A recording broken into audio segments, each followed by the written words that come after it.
General Faiz जो हैं general Bajwa के सामने चुप करके बैठे हैं और जो बात जनरल बाजवा कर रहे हैं वो कोर कमांडर से मुखातिब हैं और कह रहे हैं कि हालात बड़े एक्स्ट्राऑर्डिनरी खराब हैं। तो फैज साहब की तरफ देख रहे हैं तो फैज साहब चुप करके बैठे हुए हैं। तो बाजवा साहब को था कि हिमायत मिल जाएगी जनरल फैज की, बाकियों की भी मिलेगी लेकिन जनरल फैज की हिमायत मिल जाएगी। लेकिन जनरल फैज अपने आर्मी चीफ लगने की लॉबिंग कर चुके हैं और गवर्नमेंट जो है उसको वो पैगाम भिजवा चुके हैं। गवर्नमेंट भी उनसे निगोशिएट कर रही है, गपशप चल रही है गवर्नमेंट के साथ और गवर्नमेंट उन्हें कह रही है कि आपको आर्मी चीफ लगा देंगे। जनरल फैज चाहते हैं आर्मी चीफ लगना, तो वो सारी लॉबिंग करने में वो सारा एक किरदार अदा कर रहे हैं, अपना रोल प्ले कर रहे हैं, गवर्नमेंट से मिल रहे हैं और गवर्नमेंट उनसे कह रही है कि आप यकीन दहानी करवाइए, आप बताइए कि आप कैसे जो है वो आर्मी चीफ लग सकेंगे और फिर क्या बनेगा। तो जनरल फैज कह रहे हैं कि मैं आर्मी चीफ लग जाऊंगा। गवर्नमेंट उनसे पूछती है कि फिर आप क्या करेंगे, तो उन्होंने कहा मैं तहरीक इंसाफ के जो पीसेस कर दूंगा और मुझसे आप करवा लें, प्रेस टॉक करवा लें उनके खिलाफ। तो ये उनका सारा का सारा किरदार था आर्मी चीफ बनने की दौड़ में। जब उन दिनों उसमें और बहुत सारे वाक़यात हैं, बहुत सारे वाक़यात कोट हुए, बहुत सारे वाक़यात डिस्कस हो चुके हैं और अब बात आ गई उनकी तहवील के ऊपर और उन्हें फौज ने अपनी तहवील में ले लिया और कोर्ट मार्शल की कार्रवाई शुरू हो गई और मामला बना जो टॉप सिटी हाउसिंग सोसाइटी है उसके मालिक जब सुप्रीम कोर्ट पहुंच गए। और ये बेसिकली हुआ ये था कि जनरल फैज जो हैं उन्होंने रेंजर्स को साथ लिया और हर चीज़ जो है उसे तहे तेक करते हुए उसके मालिक को, घर वालों को, बाकी लोगों को हिरासा किया, वहाँ से चीज़ें उठा ली। 400 किलो सोना उठाया गया और उसमें कैश जो था उसमें कुछ काफ़ी अच्छी भारी अमाउंट थी क्योंकि मुख्तलिफ फिगर लोग कोट कर रहे हैं। तो ये वो दरखास्त लेकर फिर सुप्रीम कोर्ट चले गए और सुप्रीम कोर्ट में इन्होंने बताया, फिर इनका रिपोर्टेडली ये कहा जाता है कि इनके खानदान के एक बुजुर्ग जो हैं वो ये सानहा जो है वो बर्दाश्त ना कर सके और वो इस दुनिया से चले गए। फिर आप ये देखें कि जस्टिस शौकत सदीकी जो हैं उनके साथ क्या हुआ और वो दोबारा अपने ओहदे पे बहाल नहीं हो सकते थे, टर्नओवर उनका गुजर चुका था, एज गुजर चुकी थी। अब सुप्रीम कोर्ट जो है वो सुइयां जितनी मर्जी पीछे करे, आपको आपकी उम्र तो वापस नहीं दिला सकता, आपको आपका मर्तबा और ओहदा वापस तो नहीं दिला सकता। तो शौकत सदीकी केस में भी उन पर यही प्रेशर था कि हम लोगों ने नवाज शरीफ और मरियम बीबी को सजाएं देनी है। तो पॉलिटिकल इंजीनियरिंग का ये आलम था उस वक्त और पॉलिटिकल इंजीनियरिंग का ये हालात थे कि दूसरी तरफ अभी थोड़ी देर पहले एजाज सईद साहब को मैं सुन रहा था तो एजाज साहब कह रहे थे कि उस टॉप सिटी हाउसिंग का जो केस था उसमें साकिब निसार जो थे उनके सामने जब ह्यूमन राइट्स के हिसाब से जो एप्लीकेशन आई तो उसका रिकॉर्ड वो जाते जाते यहाँ से जाते हुए उस रिकॉर्ड को गायब करवा गए थे, रिकॉर्ड ज़ाया करवा गए थे। तो उन्होंने कहा, एजाज सईद कह रहे थे कि ये बात अदालत ने कही है। तो इस केस को जब सुना गया तो बात फिर आगे इंक्वायरी की तरफ गई। अब इंक्वायरी का नतीजा फिर क्या निकलता है उसका तो बाद में पता चलेगा, लेकिन ये सारी सूरत हाल है। आप ये देखें कि जहांगीर तरीन को जो है वो साइडलाइन करना हो या इमरान खान साहब को आगे लेकर चलना हो, पीपल्स पार्टी से नेगोशिएट करना हो या सेनेट इंतखाबात में कुछ रद्दोबदल करनी हो, बल्कि 3 दफ़ा तो इमरान खान साहब ये कह चुके हैं। उन्होंने कहा है कि हमें जनरल फैज़ जो हैं हमारे पास बंदे पूरे नहीं थे तो फिर जनरल फैज़ ने बंदे पूरे करके दिए। सेनेट इंतखाबात में किस तरह हुआ और ये सारी की सारी कार्रवाइयाँ ओपनली हो रही थी। और दूसरी तरफ हमजा शहबाज जेल में थे, शहबाज शरीफ जेल में थे, मरियम बीबी जेल में रही, नवाज शरीफ जेल में रहे। लेकिन उसके साथ क्या हुआ, उसके साथ ये हुआ कि अंकल फैज़ करते थे जो सलमान शहबाज हैं और वो बाहर बैठ के भी उनके साथ राब्ते में थे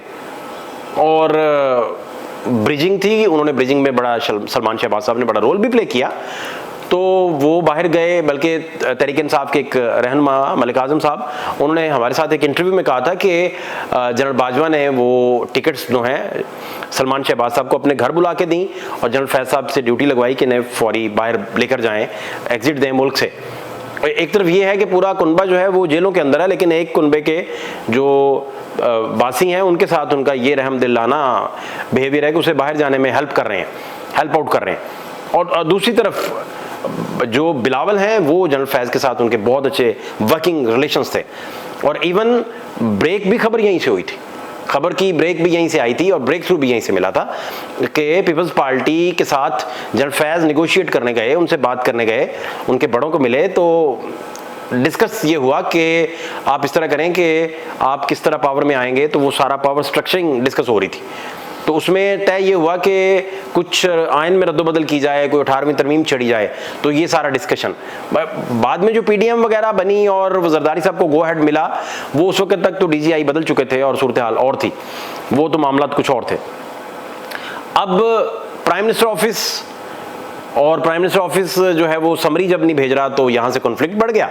जनरल फैज़ जो हैं वो कोर कमांडर पेशावर चले गए, वहाँ से फिर बहावलपुर चले गए, तो ये सारी सिलसिला है।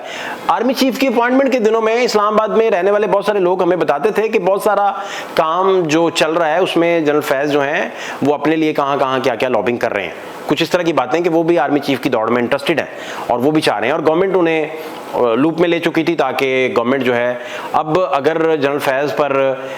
सियासत में मुदाखलत वाले मुकदमात कायम किए गए हों तो वो फिर उसकी डिटेल शायद अलहदा से आएगी, लेकिन बेसिकली तो उन पर जो मुकदमात कायम हैं वो ये है कि उन्होंने सर्विस के बाद भी आर्मी एक्ट की खिलाफ वर्जी की है। और कुछ शाहिद हैं, तो राना सनाउल्लाह साहब को मैं सुन रहा था, तो राना साहब कह रहे थे कि वो जो बातें कर रहे थे, तो वो उससे ये लग रहा था कि शायद जनरल फैज़ जो हैं वो आपका जो 9 मई है शायद उसके मास्टरमाइंड है। लेकिन इसके अलावा जो हामिद मीर कोट कर रहे थे, वो कह रहे थे कि तहरीक इंसाफ के बहुत सारे लोग जो हैं वो जनरल फैज़ से लाइन लेकर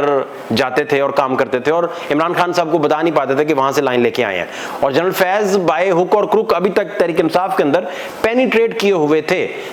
जो हामिद मीर साहब की गुफ्तगू थी उसका ये मैं लुबे लबाब आपको बयान कर रहा हूँ। तो इसकी वजह से उन्होंने कहा कि ये सिलसिला भी जो है ये बात भी एक रिकॉर्ड का हिस्सा बनी। उन दिनों में आप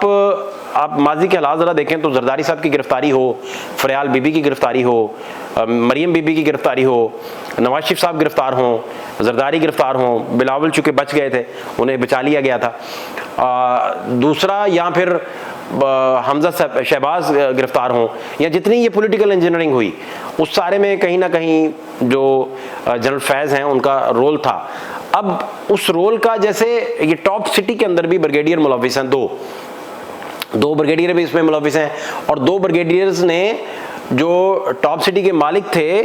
उनको फोर्स किया कि आप टीवी जो था, आप चैनल जो बंद हो गया बदकिस्मती से, उसको 4 करोड़ रुपए का ऐड देने के लिए वो भी फोर्स किया। तो इसमें भी सारे मामला थे। तो ये ट्राइका सारा बना हुआ था, उसमें ट्राइका को लीड करते थे जनरल बाजवा। जनरल बाजवा की जितने भी मामला थे उनको एग्जीक्यूट जनरल फैज़ करते थे। जनरल फैज़ जो थे वो तहरीक इंसाफ के साथ भी थे। लेकिन एक बात और है जो बड़ी इंपॉर्टेंट है, तहरीक इंसाफ के बहुत सारे लोगों से मैंने पूछा, बहुत बड़े बड़े सुपरस्टार्स से बात की, तो उन्होंने ये नहीं कोई मान रहा था कि जनरल फैज़ को आर्मी चीफ इमरान लगाना चाहते थे, ये कोई नहीं मान रहा था, बिल्कुल भी किसी ने नहीं माना। वो कहते हैं कि नहीं, इमरान के जो इंतखाब था वो किसी और पे था। वो जनरल फैज़ को ये ज़रूर कहते होंगे कि ठीक है हम मिलके चलते हैं। और फिर प्लान भी ये था जो स्टार्ट में प्लान आया, बाजवा डॉक्ट्राइन नाम का जो आर्टिकल चौधरी सोहेल वड़ाई साहब ने, जो बहुत मारूफ पाकिस्तान के जर्नलिस्ट हैं, उन्होंने जो लिखा, उन्होंने यही लिखा था कि उसमें बाजवा डॉक्ट्राइन बताते बताते फिर सारी बातें जब बाहर आई आहिस्ता आहिस्ता और वो गुत्थी सुलझना शुरू हुई, तो उस गुत्थी में सबसे इंपॉर्टेंट यही था कि ये मामला जो है इसमें 3 साल बाजवा करेंगे, फिर 3 साल की उनकी एक्सटेंशन, फिर फैज़ आ जाएंगे, फिर 3 साल की फैज़ की एक्सटेंशन। तो इस सारे मामले और टर्नओवर में इमरान खान जो हैं वो वज़ीर आज़म पाकिस्तान रहेंगे। तो बहुत सारे लोग ये भी वाक़या सुनाते हैं कि फैज़ और बाजवा जब इमरान खान साहब को मिलने गए, तो इमरान खान साहब को जब वो मिले पहली दफ़ा, तो कुछ गुफ्तगू में कुछ 19-20 हो गई होगी ना, वो प्राइम मिनिस्टर बन चुके थे। तो जनरल फैज़ ने बाहर निकल के जनरल बाजवा से कहा कि ये कोई हमसे गलती तो नहीं हो गई कि हमने ऐसा बंदा लगा दिया है एज ए प्राइम मिनिस्टर जो शायद बाद में हमारी बात ना माने। तो जनरल बाजवा ने उनको रद्द किया उस बात को। कुछ 2-4 ज़राए ने ये बात जो है वो उसकी तस्दीक की है, लेकिन बहुत बड़े पैमाने पर इसकी तस्दीक नहीं हो सकी। मसलन हर ज़राए में जो करीबी तरीन थे उन्होंने इस बात को निगेट भी कुछ लोगों ने किया कि नहीं ऐसा वाकया नहीं हुआ, लेकिन फिर जो आने वाले हालात थे उन्होंने ये डायलॉग ना भी अदा किया गया हो, लेकिन हालात तो बिल्कुल वही बने कि जनरल बाजवा इमरान को लेकर आए थे तो सूरत हाल किस तरफ बनी। फैज़ जो हैं वो फैसिलिटेटर थे, तो अब सूरत हाल किस तरफ जाएगी, इस गिरफ्तारी का तहरीक इंसाफ को कितना बड़ा डेंट पड़ेगा,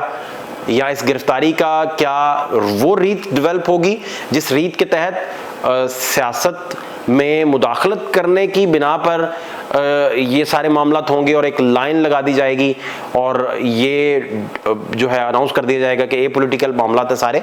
या ये सारे मामलात जो है इसका ब्रेक थ्रू और तरफ जाएगा और ये सारे का सारा डैमेजिंग होगा इमरान खान साहब को। तो ये बेसिकली असल में अभी अंसार अब्बासी साहब बड़ी तफसील से बात कर रहे थे, बड़े सीनियर जर्नलिस्ट हैं, वो भी ये कह रहे थे कि स्पेकुलेट बड़ा हो रहा है, तो वाजे होना चाहिए था कि उन्होंने सर्विस के बाद कौन कौन से मामलात को वायलेट किया है। राना सनाउल्लाह कह रहे थे कि वो जो एहतजाज लेकर वो जो आ रहे थे इस्लामाबाद में,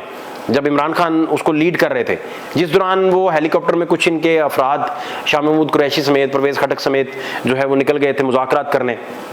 असद कैसर भी थे गालिबन उनमें, तो कामरान शाहिद साहब ने यह खबर दुनिया टीवी पे रिपोर्ट की थी और स्टार्ट में सब ने उसे डिनाई किया था, लेकिन वो 24 घंटे बाद खबर उनकी दुरुस्त निकली थी। बहुत बड़ा ब्रेक थ्रू था सहाफत की दुनिया में उस वक्त इस खबर को रिपोर्ट करना। तो उसी खबर का हवाला देते हुए आज राना सनाउल्लाह साहब कह रहे थे कि इस सारे मामले को लेकर अगर हम देखें और सोचें तो वहाँ कहाँ रुकना है, कहाँ चलना है, ये डायरेक्शन भी उस कॉन्वॉय, उस काफिले को, उस लॉन्ग मार्च को जो इस्लामाबाद की तरफ जा रहा था वो जनरल फैज़ करते थे। अब पॉलिटिकल मुदाखलत जो है वो हर तरह की पर क्या कदगन लगाई जाएगी, उसे बंद करने के लिए एक लाइन ड्रा की जाएगी, या ये सिर्फ पीटीआई के लिए डेंट एक बड़ा होगा,